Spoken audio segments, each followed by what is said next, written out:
without further ado, we're going to get ready for our keynote presentation. I'm really excited to invite Latisha McNeil up to the stage, and as she's coming, I'll introduce her. Latisha McNeil is a dynamic leader with over 18 years of experience in criminal justice and community safety. She is a graduate from the University of Cincinnati and the University of Chicago's Community Violence Intervention Leadership Academy. She also has advanced training in law enforcement oversight, auditing, violence intervention, and racial equity. And as Greensboro's first Director of Community Safety, she leads programs related to alternative response, pre-arrest diversion, violence prevention, and homeless services.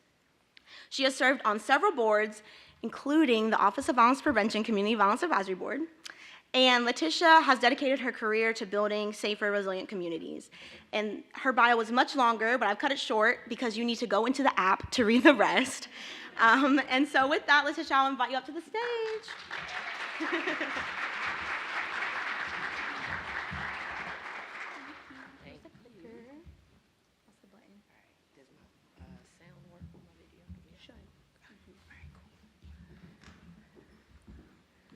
Okay, so good morning, everybody. We'll start there. Thank you, Ciara. I'm so proud of the work that this office has done in the last 2 years now. It's been amazing, and I am especially proud of Ciara, and I just want to say congratulations in advance because she is graduating from the University of Chicago Community Violence Intervention Leadership Academy. So I want to give her a...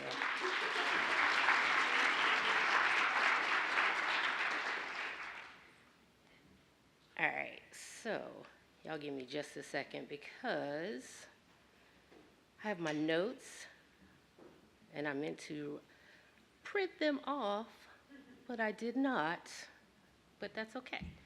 So we're gonna get started. Now, I'm going to be sharing some things about myself in this with you all. And one thing is sort of unusual. I have a special love for bees. Anybody else like bees? Yay, thank you. Okay, bees are wonderful. Bees, thank a bee, okay? Most of the time when you see a bee, you swat at it. Don't do that. Just thank the bee because all of your food, all of your fruits and the flowers, all of those things happen because of bees. So in the spirit of loving bees, I want y'all to do something for me. And it's gonna sound a little unusual, but it's okay, I got a point.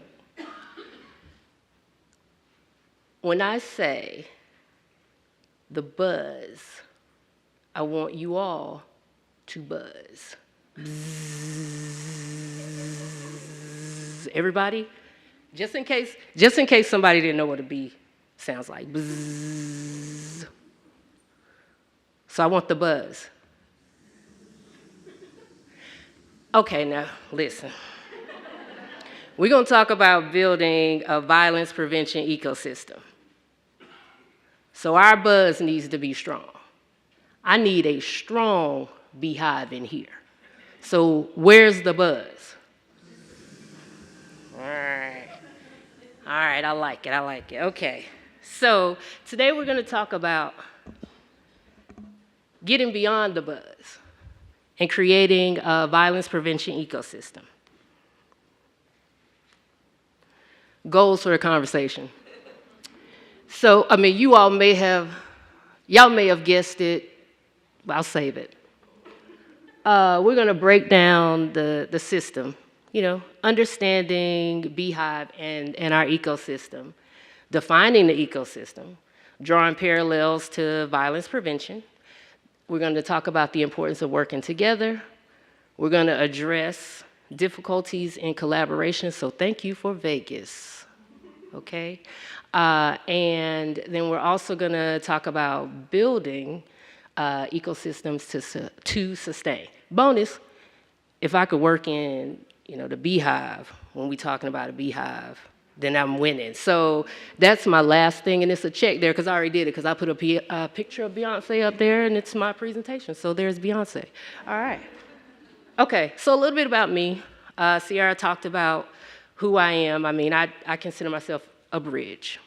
I've worked in public safety for over 18 years and done a whole lot of things, but the thing that I consistently find myself doing is working to bring people together, bringing in unlikely partnerships, unlikely people, and different perspectives.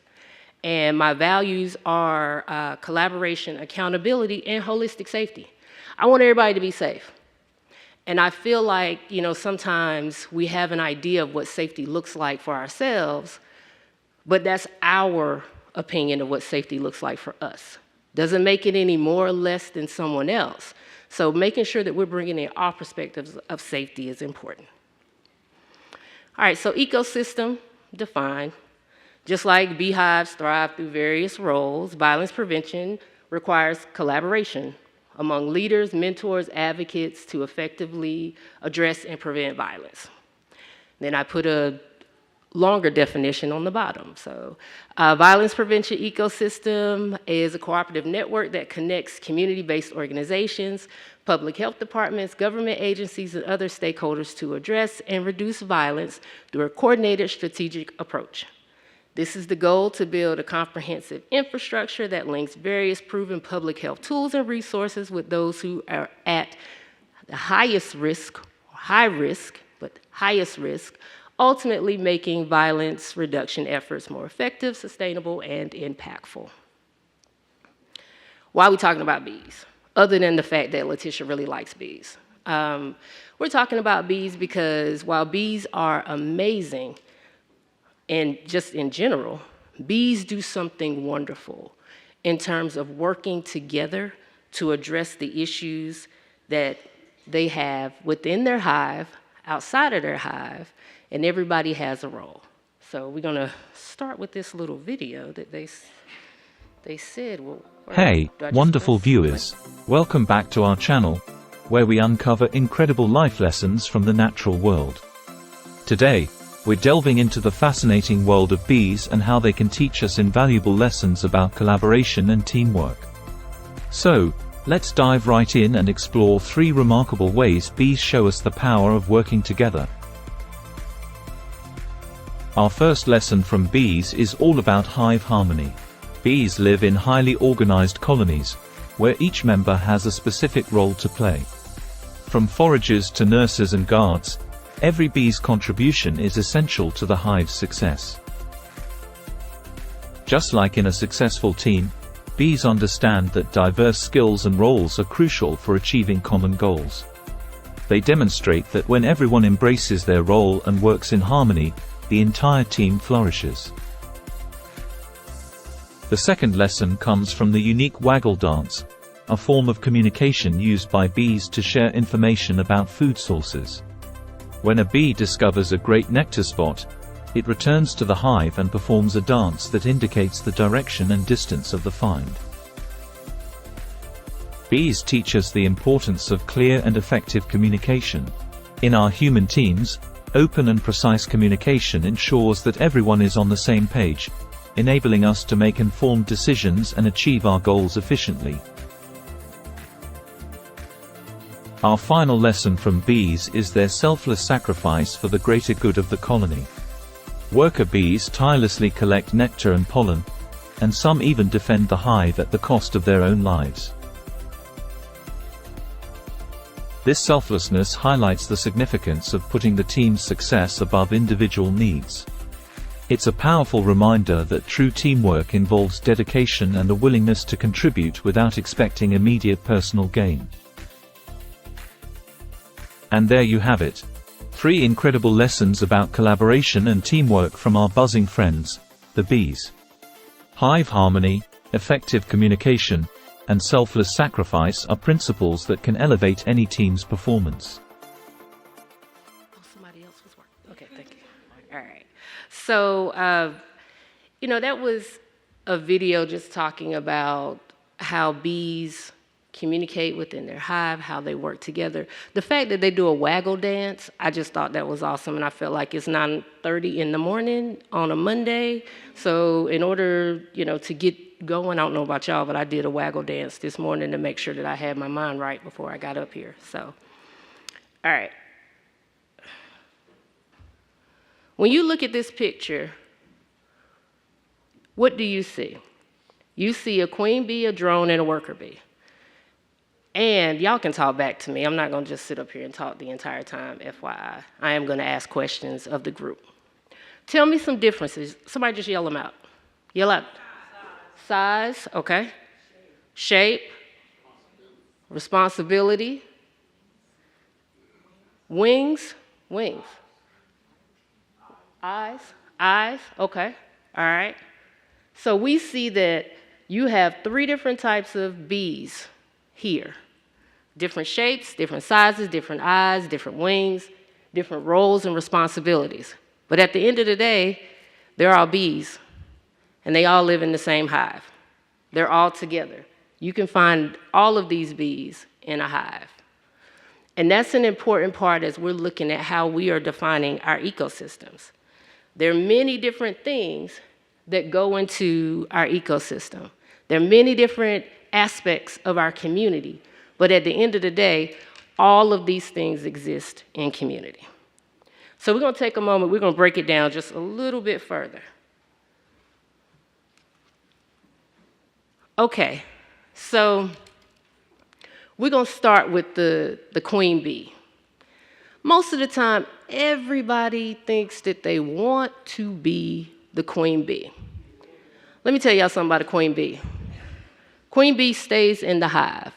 Queen bee does not go anywhere. The queen bee's job is to lay the eggs. You ever seen a honeycomb?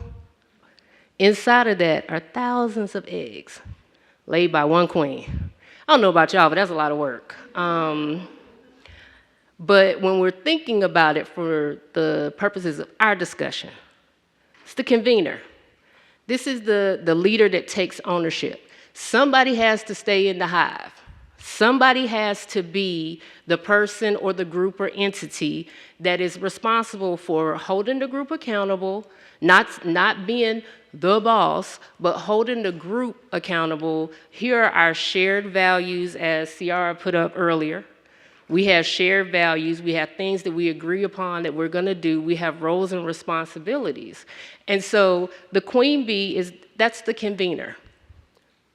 Depending on where you are, I know we have a variety of different folks represented in the room, but depending on where you are, it could be your local government. You could have an office of violence prevention, or your community safety department if you're in Greensboro, or our state office. Perfect example of a convener, making sure that we are all in the space together, making sure that we set time, space, and place for us to be intentional and be focused on how we're working together within our ecosystem. Next, we have our worker bees.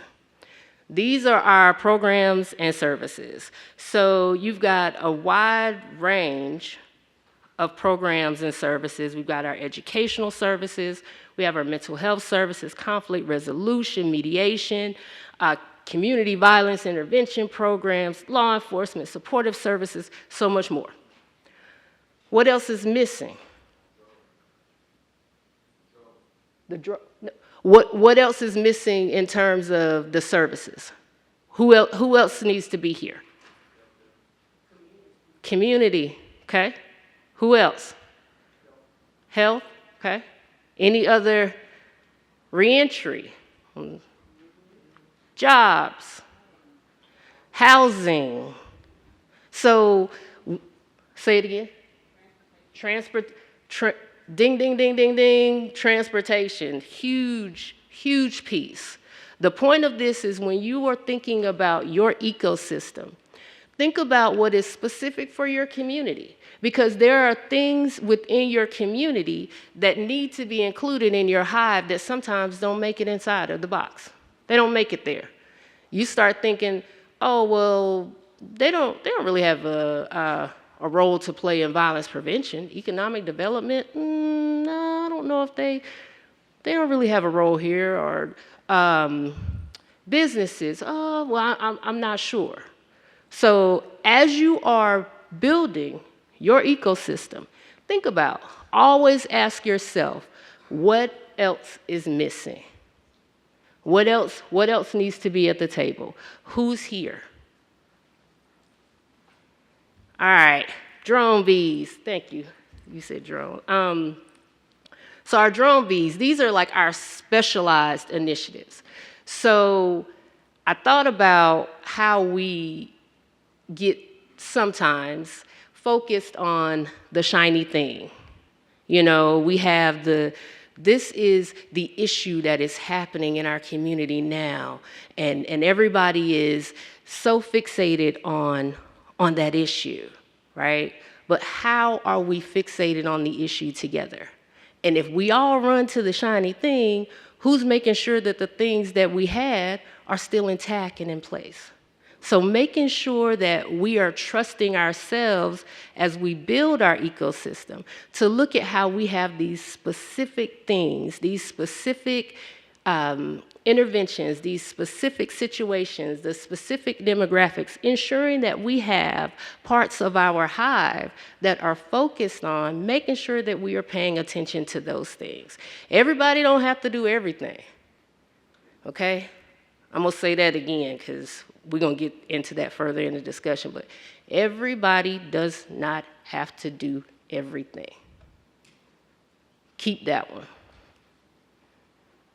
All right, so the importance of building the violence prevention ecosystem. Why should we? Why should we build an ecosystem? Anybody got any thoughts?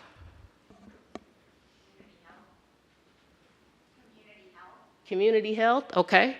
Anybody else? Because the work is big. Yep. Anybody else?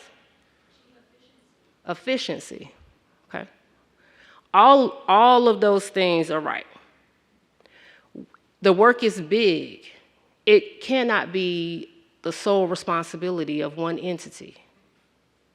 We want to focus on our community health. We want to focus on holistic safety, what safety looks like for all of our community. Not just pieces and parts of our community, but all of our community. Because there are aspects and pieces of our community that we don't interact with. And sometimes when we sit in the violence prevention space, the entities that we should be interacting with are not always the entities that we're interacting with. They're not always the people who are at the table. They're not always the groups that are there. It's those small organizations that, I just work in a neighborhood organization.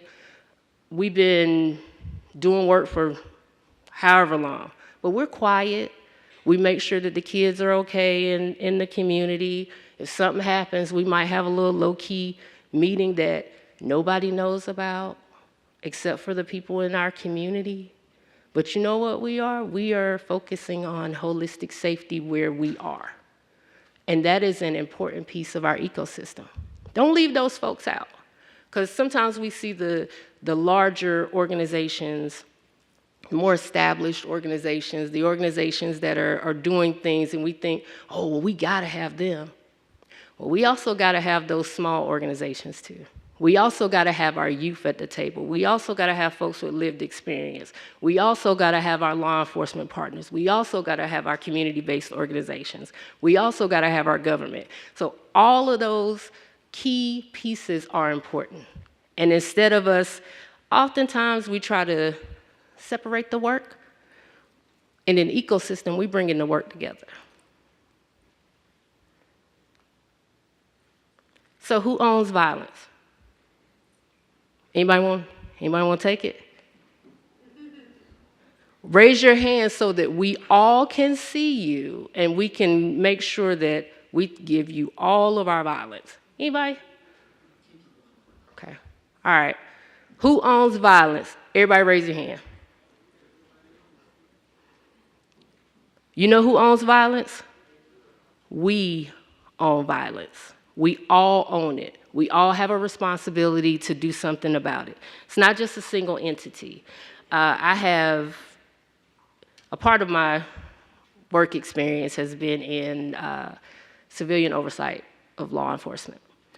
And there was a time where I was going across the country talking about civilian oversight to a lot of different groups.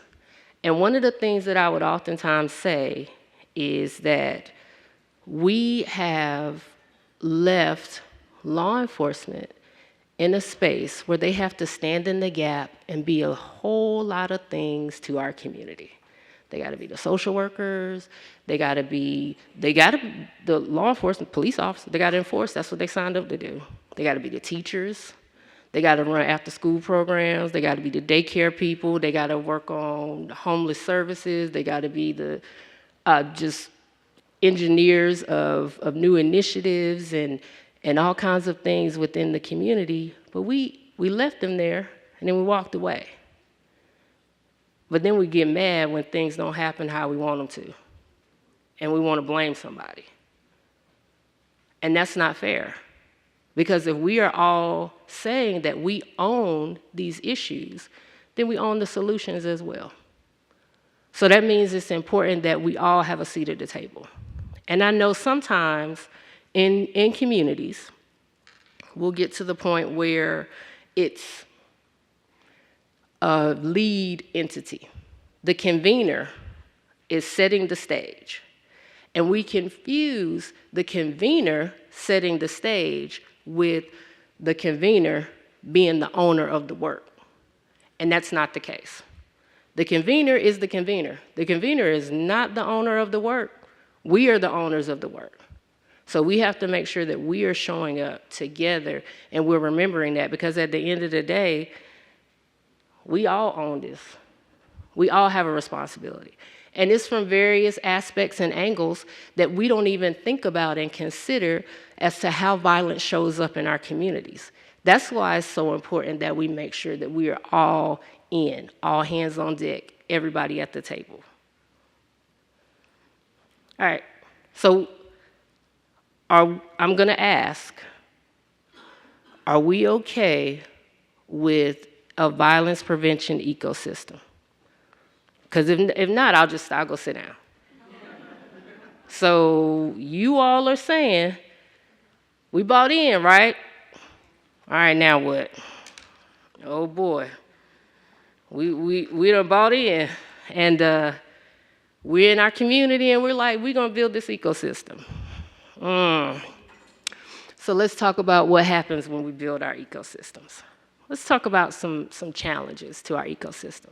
We've talked about the fact that we understand the importance of the ecosystem, how vital the ecosystem is to addressing violence in our community from a perspective of all hands on deck. But let's talk about some of the issues that come up. Collaborative issues. Now, let me go back to this Vegas thing. If you are sitting beside someone who may or may not fit into these categories, do not look at them, don't breathe hard at them, don't do any of that, okay? Because this is a nonviolent space. And we're about peace over here and violence prevention, all right? So we can't have that in the room today. Okay, so first thing we're gonna talk about is the lone wolf. How many of y'all know some lone wolves? Now, see, I told y'all not to look or interact. Come on. So, really, when we think about the lone wolf concept, we really are talking about like those individuals that they operate in isolation. You know, they are organizations that, I don't want to work with nobody. We've been doing this for 15 years, and y'all just came to this. We've been here. Okay. Maybe let me offer a different perspective. Maybe you didn't know that other people were doing these things as well. Just maybe. Or maybe you have done such an amazing job and we see the work that you're doing, but we want to multiply the efforts. We want to build on it. So those are some things to consider. But lone wolves are a thing, they are a threat to an ecosystem. Because sometimes a lone wolf can be real loud, like a loud, lone, like we all over here in the ecosystem and they over there being the lone wolf talking about the fact that they've been doing this for years. Now, if I'm talking about my bee analogy, like I said, I love bees. I know a whole lot about bees, and there's a whole lot I could have put in here. But one thing about bees is when a bee steps out of line in the hive, the whole hive interacts and reacts. And that bee that stepped out of line is no longer stepping out of line in that hive. And I'll leave it there. Y'all can go read up on what that looks like. But the impact, I mean, it affects the work. It keeps progression from going. It keeps us from being able to advance. It creates opportunities for separation. Because just like we understand the importance of building this ecosystem, there are other people that understand the importance of building this ecosystem from a space of, if they build this ecosystem and they actually start talking and working together, we're gonna be in trouble. So what I wanna do is intentionally disrupt said ecosystem. So that's a piece of that as well. You know, they don't want to communicate, lack of communication, blind spots. You know, we talk often about what strategies look like in our communities, but one of the things that happens a lot of times is there's a blind spot. And it could be an intentional blind spot because I'm holding on to the work. I don't want to share. This is what we do, so I ain't going to tell them about how this intervention could be very successful and impactful to our ecosystem and how this could help, because if I tell them, they're going to take it. But if we're going back to the ecosystem, what we know is that no one owns the work. No one owns it. You have a role and a responsibility, but we don't own it. So possible solutions, we're gonna think about, what do we do?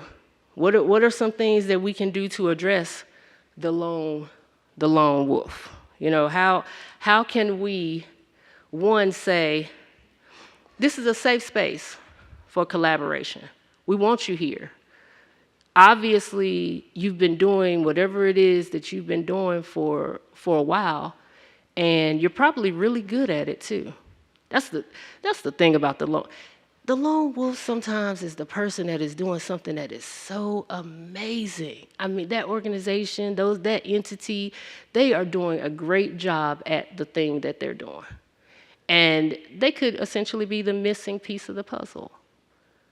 But they don't want to come to the table. Anybody got any ideas about what we could do to bring them to the table? Let me shout it out real quick. Okay, leadership role. All right, give them a leadership role. Give them some money. I mean, y'all can say that. It's okay, this is a safe space. We talk about money, right? Right? Okay. Anybody else? Okay. We'll think about ways that we can bring this lone wolf in, because we need the lone wolf in our ecosystem. This ain't saying lone wolf don't come. This is saying lone wolf come to the table. So all of these issues that we're seeing in our ecosystem, they're important and they're necessary, and we need them, because a lone wolf who starts off as a lone wolf could be a #1 contributor at the end of the day under the right circumstances and conditions. If we're making sure that it is a safe space for that organization or that entity to contribute and be a part of the solution. They could also be a key component in getting resources as well, like i.e. funding, because we all need funding to keep going. I think when you give somebody like the lone wolf, when you give them a sense of validation, they've been in it for so long, and when you validate the fact that a person has put in so much into that space, then they feel heard, they feel seen, they don't feel invisible, and they're more prone to wanting to collaborate and share at that point with you, because you are validating, making them feel a part. I agree. Respect the work that has come before you. Respect the people in the spaces who have been doing the work. And if you don't know, because sometimes, to your point, you may have an entity that says, we've been doing this, and we just didn't know. I didn't know that I didn't know that it was you that was doing this. It's not intentional. I just didn't know because I didn't. That doesn't mean don't come to the table. That means come on and tell me. Be willing to share the experiences, resources, and things that you've done so that you can help to build the ecosystem. Mission creep. I just thought that was like really funny. Looks like a creep. So when organizations expand their goals beyond their initial mission, often diluting effectiveness. We in Vegas now, y'all. Ooh, boy. Sometimes what happens is we see a thing that we want to achieve, and we know that it's important. And sometimes we think, oh, we the person to do it. Okay. We may not be. We may not be the person to do it. It may not be us, but who? Back to that conversation, who, but who? Who's missing? What's missing? So before we go into mission creep, the consequences of that, you're doing way too much. You're doing 500 things and you ain't doing none of them well. The thing that you used to do that you were great at, you forgot about it because you're so busy trying to creep into what everybody else says is the thing. Don't do that. Stay consistent on your thing. Because that way, you know the value of the thing that you are bringing into that ecosystem. You know what you bring into violence prevention, whatever role you play, that's your role in this space. Own your role in this space. Lead in your role in this space. You don't gotta hop over and do what somebody else is doing.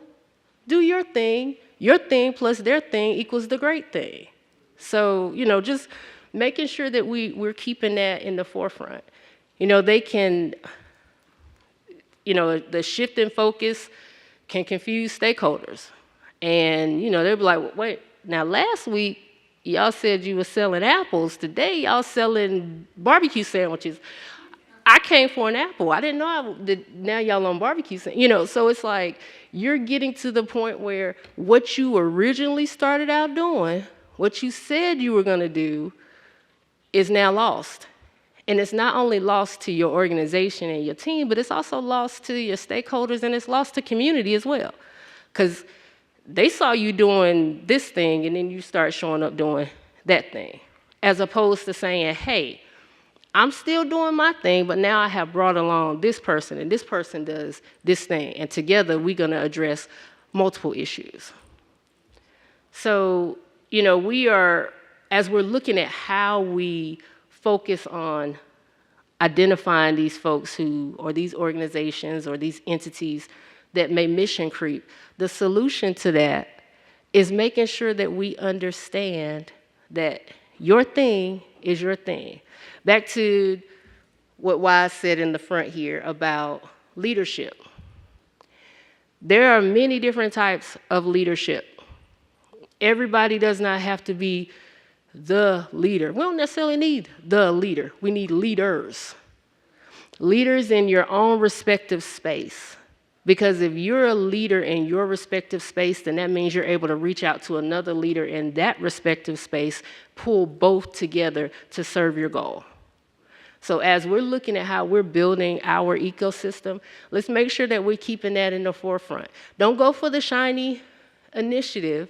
If your organization does a thing, and it is the thing that is in your mission, if you see some funding opportunities that are outside of your mission, don't go changing your mission so you can try to get that money, because what will happen is you will continue to change your mission, and then you will look up and be absolutely unrecognizable to yourself and your community. So, mistrust among the ecosystem. I've been in some meetings, that's what I look like in. That's my face in meetings. I have been accused of having the people's eyebrow, you know, like The Rock had a people's eyebrow. That's me. I can't hide my face. I try to, but I can't. But really, as we're looking at mistrust in the ecosystem, like the sources, we got to acknowledge this. Historical tensions. Sometimes, you know, we tried this 10 years ago and then they left us out and they got all the money, they took off and they ran. Okay, that's a piece of mistrust that we have to acknowledge. Or we tried to work with this entity, but they took all of our information and then started, you know, people started getting locked up. Oh, wait a minute. Now that's a problem. Then we don't want to come to the table because we're nervous about sharing our information because our information may lead to bad things happening to folks. Miscommunication. Maybe not understanding, you know, what the initial role of that individual or that entity was. Competing for funding. We're going back to that funding thing. And I stay on that because I know in this day and time, that's a real struggle for a lot of people, a lot of entities in our communities. But I'm gonna say something about that. So, our values and priorities are different. There may be people who are very heavily focused on community intervention, and that community is, we can't talk to law enforcement, we can't talk to the government, we can't talk to any of it. This is grassroots inside the community. We are the only ones that can do this thing. They have a whole list of values and priorities that support why they feel that way. But then on the flip side, you got individuals that say, well, we can't do it without having law enforcement. We can't do it without having our government. We have to have all of these people in the space. It's all different values and different priorities, but at the end of the day, the goal is the same. We want our communities to be safe. We want to be safe. We want holistic safety. So as we're looking at, regardless of how your strategy is, what your priority is, what your value is, the goal is the goal. And in an ecosystem, and y'all said we were going to have an ecosystem. So in our ecosystem, we focused on violence prevention. So we want to make sure that our communities are safe. That is what we care about. I don't want to get into a fundamental difference discussion with you about why I think this strategy is much better than this strategy and why we should incorporate this and not that. All of those things create mistrust in our ecosystem, and they start to break down the ecosystem to the point where we stop communicating. So we got to build our trust. We have to make sure that we have transparency in our communication. We're not going to always get it right. Can we just agree to that? Every strategy is not going to work. Everything that we put out there is not going to be successful. I know nobody likes to say that, but that's the truth of the matter. But what do? Like, if we try something and it doesn't work, we just stop trying? We try something else, right? Right. But you know what we should do as an ecosystem when something doesn't work? We should talk about the why. Why didn't it work? A lot of times the reason why it didn't work is because somebody missing. That's 99% of the time. When we try something and it does not work, it's because somebody that needs to be at the table is not at the table. And as an ecosystem, we have to start trying to understand, why are they missing? Who's missing? Why are they missing? And also, who's the best person to go outreach to that person or that entity to bring them in? Because the best person to do that is the person that should do it. It shouldn't be oh, well, we're the established leader of this initiative, and so we're the ones who will make sure that everyone is invited to the table that we think should be invited to the table. So then what will happen is you'll have people that don't get invited to that table that will talk about this ecosystem and try to break it down and diminish it until you spend more of your time fussing about what they said as opposed to building something that is really focused on addressing violence prevention in your community from a holistic standpoint. So as we're moving forward with our ecosystems, keep these things in mind, because mistrust is a thing, but it also has merit.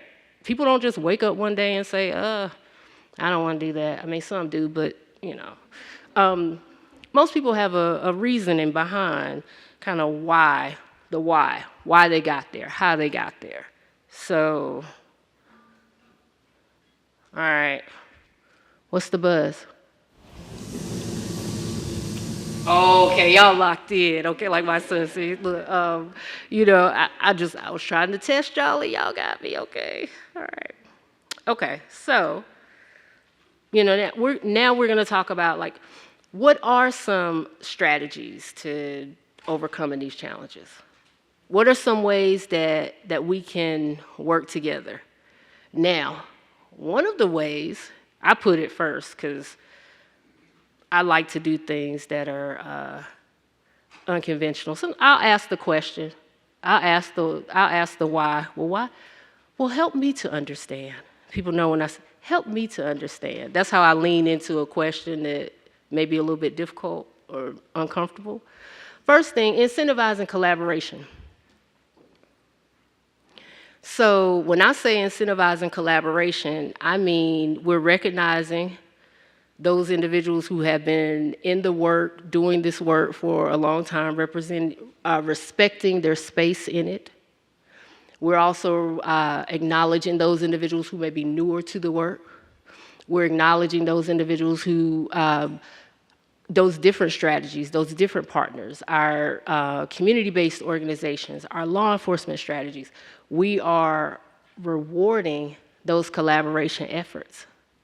But also, from a space of an Office of Violence Prevention, we're saying that if you're doing work in this ecosystem together, then we're documenting the fact that your collaboration is a part of your participation.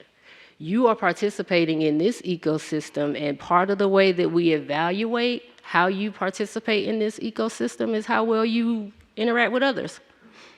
How many referrals are you making to other organizations? How many group or team projects are you doing together? How many times are y'all showing up together? What does your crisis response look like? Is it just one entity, or is it a collective of entities from throughout the city that are responding together to show that you are a united front? Those are the ways that we're working together, and what we're saying is we incentivize that. I'm gonna put that in your contract. From the seat that I sit in, that goes into the contract. How many times are you collaborating with other organizations? Are you intentionally working in one area? And if so, what does that look like to bring other people in to support and help you? And how many times are you going outside of that space? So, conflict resolution mechanisms. We gotta be able to have conversation. If I'm upset about something, if I'm an entity and I feel like you all didn't listen or this thing didn't happen, we had this program, it wasn't the way that I feel like it should be, we need a mechanism to make sure that we're resolving our conflicts together. Because the key to all of this is us being together. The ecosystem works and stays connected when the entities are connected. That is the key. If you don't take anything else from this discussion, take this. The ecosystem only works when the individuals are together and intentional about making the ecosystem work. It's not always gonna be pretty. I guarantee you, I can tell you right now, I'm in Greensboro, North Carolina, and it's not always pretty.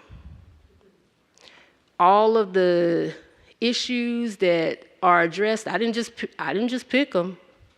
It's kind of a reason why I put some of the stuff up there, is because it's things that we've experienced, things we've been guilty of. So being transparent, being accountable, being present, staying in that, finding constructive ways to say, I didn't like when this happened. This wasn't the way that we should have shown up. Or have we ever thought about showing up differently? Making sure that we have the space for that. And reflecting and adapting. I know that sometimes we do the thing, and we've been doing the thing for the last 20-some years, and the thing is, the thing is the thing, and we don't want to change it. However, consider adapting and expanding, something different, adding something different. How many people in these various communities represented here have young people at the table? Raise your hand if you have a young person at the table that's working. Raise your hand, young people at the table that's working. Young people at the table that's getting paid to work. How many people pay young people to work? Young people get checks? I don't know if there are any young people in here, but raise your hand high if you're paying young people a check. If you are incorporating young people at your table, you better be giving them some money to be at your table. Because it is not fair to expect them to show up for free. At the same time, how many community-based organizations do we have? See, I'm about to get Vegas. If you just do like this, say sit down if I do too much. How many community-based organizations do we have in the room that work with our governmental entity, like an Office of Violence Prevention, Community Safety? Okay, all right. Oh, good, so we're gonna have to grow this thing. Okay, all right. So in that same regard, we need to be making sure that we are building capacity for funding for our community-based organizations. As for me, as the director of the Community Safety Department for the City of Greensboro, one of the things that we are intentional about is capacity building. Cities don't have a lot of money. Look, cities don't have a lot of money. I know sometimes people say, the city can give us. If I hear the city can give, let me know, because I would like for them, there's a multitude of things that I would like for the city to give. We have a set budget, a set amount of money, but one of the things that we were intentional about is that we want to build capacity for our community-based organizations that are doing this work.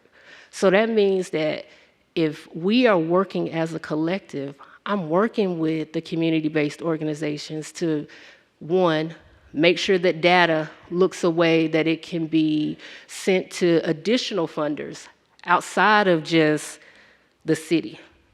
How do we collect our data? How do we evaluate our programs? How do we make the program so that when funders come and ask, who's doing work in your community? Because here's the thing, community-based organizations. Sometimes funders will go to your city and say, who's in your city doing the work? If they don't know you, they can't name you.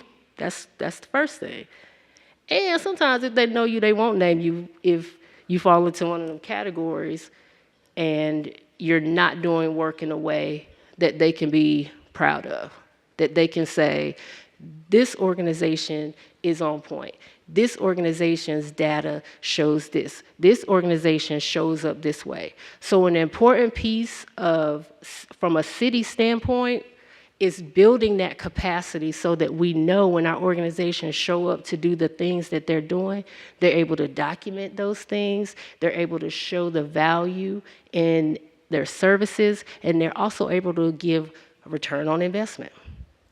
Because people want to know what they're spending their money on. So those are important pieces to the puzzle, is making sure that we're in a space where we're able to have our organizations and our communities and our strategies all working together to build our ecosystem. So, no matter how straightforward it seems, an effective ecosystem doesn't just happen, it needs to be designed. By working together, you can create a sustainable violence prevention ecosystem that effectively addresses and reduces violence in your community. No one entity owns the strategy. We'll say that again. No one entity owns the strategy. Who owns violence? Okay. Who owns the strategy? We all do. Who owns the ecosystem? We all do. It is ours. That's the space that we lean into when we're developing our ecosystem. We all have a role to play. So get beyond the buzz and get down to business, because our communities are dependent on us. So where's the buzz? All right, thank y'all.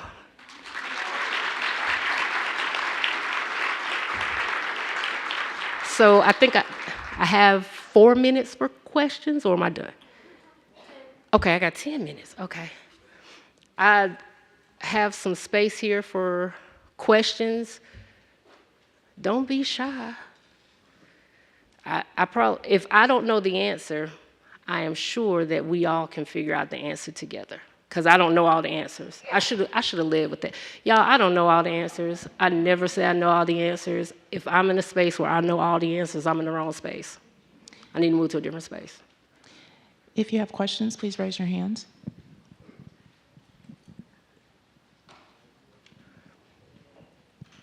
Oh, I was gonna say, ooh, I was so like captivating that I answered it. Wow. Wow. Okay. Oh,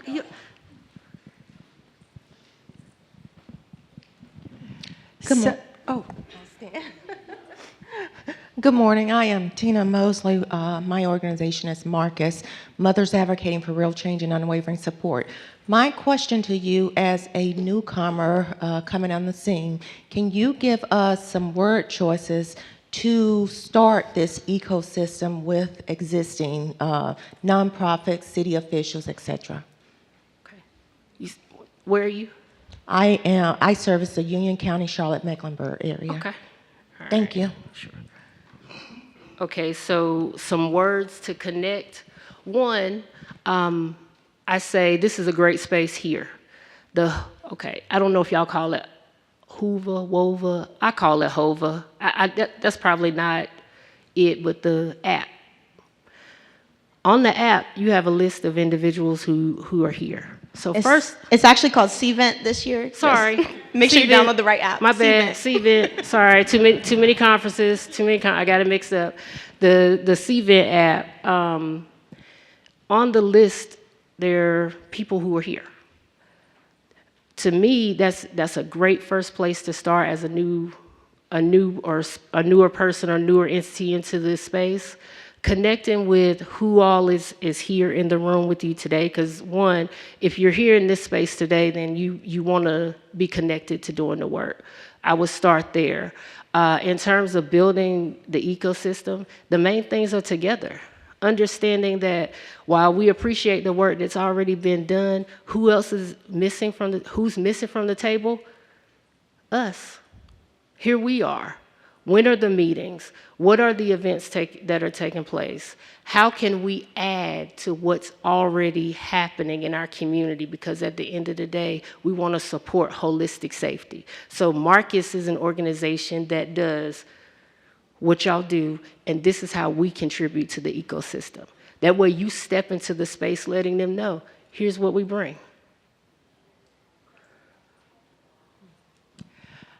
I'm Susan Dunlap from Durham, and we're just sort of getting our ecosystem aware of each other. It seems like there need to be regular meetings of all the participants in the ecosystem. And I wonder if you could say a little bit more about what those meetings are like, and what do you do if somebody says, well, I don't need to show up? Yeah, so meetings are important. It's important to convene. And it's important to go to the convening, no matter who the convener is. Sometimes people don't show up because they'll, oh no, I'm not doing that. The city, I mean, for me, the city is doing that, so we're not showing up. It's like, okay, well, then maybe you won't know what the city is doing. You won't be connected to the other entities that are present, because all we're doing is setting the space. So just making sure that you have spaces for people regularly. If it's not already being done, do it. Partner. The best, I say, partner with another entity to set a convening. To say, hey, we're having an ecosystem meeting, and this is the time and the place, and here it is. And invite others to attend. And tell people that they can invite other people, because sometimes people think that the invitation that they get to the meeting is an exclusive VIP invitation that is just for them, and they're like, I can't really tell you about this meeting, but I heard something's going on. No. Who else needs to be here? Invite them all. There's a... Hello. Oh.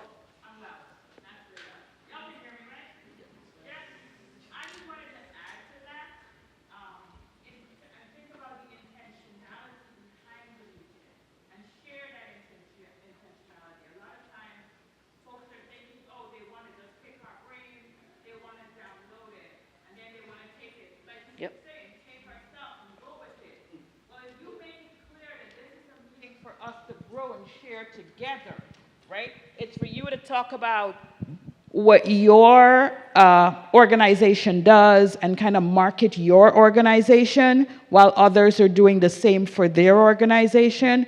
And it's more about building collaboration rather than competition, right? I think just be mindful of what the intentionality is of the meeting that you set up, and also make sure someone else isn't already doing it. Make sure it's not something you have to join rather than create. Yep.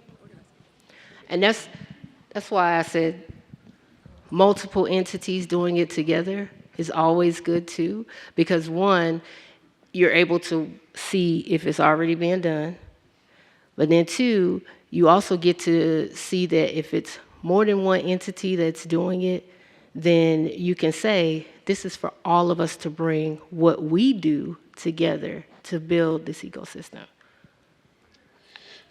Hi, Quentin Williams with Dedication to Community, otherwise known as D2C. We're an organization that educates society about justice and work a lot with law enforcement, educating law enforcement and communities about how to meet in the middle, building those relationships. It's just a question that I have, wondering what your perspective is. For me, it's the pink elephant in the room. How do everybody in this room cares. We're here because we care. But how do we get everybody to care? What is the methodology, if you have from your perspective, to get those who think violence doesn't impact on them, because it does, how do you get them to care? Okay, so I got some advice a couple years ago when we were creating our comprehensive community safety plan. And the advice was, make them worry with you. Everybody may care, but they may care for different reasons. They may care about it from different perspectives and different lenses, but make them worry or care with you. Make sure that they understand that even if you think violence is not touching you today, you're wrong. Because while it may not be the action that is immediately affecting you, if you think, you probably don't have to be but 1 or 2 people removed before you know someone who is directly impacted by violence. But if you're one of those people, then maybe you can go 2, 3, 4 people out and you still like, it's still not affecting me, it's still not happening where I live, nobody looks like me, et cetera, et cetera. It's affecting your pocketbook or your wallet. It's affecting what services and resources you have in your community. It could be affecting response times. If you need first response. So there are a lot of different ways that you can have people to care.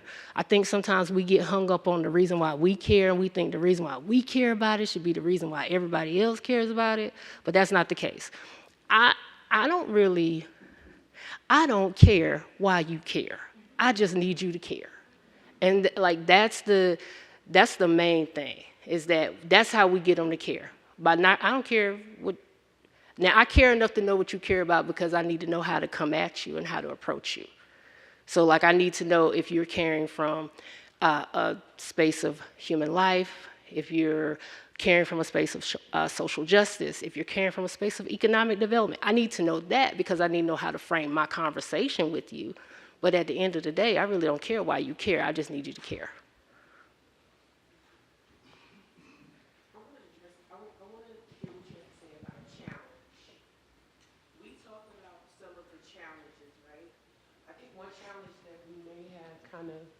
Oh, thank you. I thought I had a big mouth. So my name is Demetria Murphy, and I'm from Fayetteville, North Carolina. I have an organization called Hildeville Youth Diverse Intervention Group, also in conjunction with these amazing people here with the North Carolina Advocacy Violence Coalition. We do great work too, Becky. But I want you to share your perspective when we're looking at some of the challenges, right?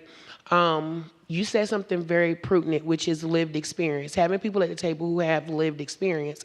One of the challenges that I see a lot is they think that degrees hold more knowledge than lived experience. And so as somebody with lived experience, I have a plethora of degrees now, but it doesn't take away from my lived experience. It doesn't take away from the challenges of being heard at the table and those different things. So when we look at the financial compensation, or we look at the environment where they are hiring people that we are able to go back and pour into our communities, they're looking more at the degrees than the lived experience. And that imposes a challenge because our youth, they don't resonate with, no disrespect, but somebody who kind of comes in the room very stiff, that they cannot resonate with, right? So they're looking at somebody who they feel like may have walked through the same things they walked through, but the people that make the decisions don't see them. Okay. So I think thank you for that. I think that's a common question that comes up. I'm going to answer, but I'm going to say something first. I think, too, sometimes we talk about lived experience versus degrees. I think both are important. Both have a seat at that table. Just like somebody has lived experience and, is in this work, there are people who have degrees that are in this work as well. And everybody don't look like what they've been through, 1. 2, just because somebody hasn't told you they have lived experience don't mean that they don't have it. So I think those are 2 things. But what I say to that is we got to do better at being more inclusive of individuals with various backgrounds. So when we say who else is missing, who's at the table, we're making sure that we are having those conversations. And when we say who's missing, okay, well, person that lived experience, well, next meeting, we need 2 or 3 people that we know fit into that category. Bring somebody with you that has that experience. So the key is to include them all, not exclude them. So, and I think they just told me I had 1 minute, so I'm done. Thank y'all.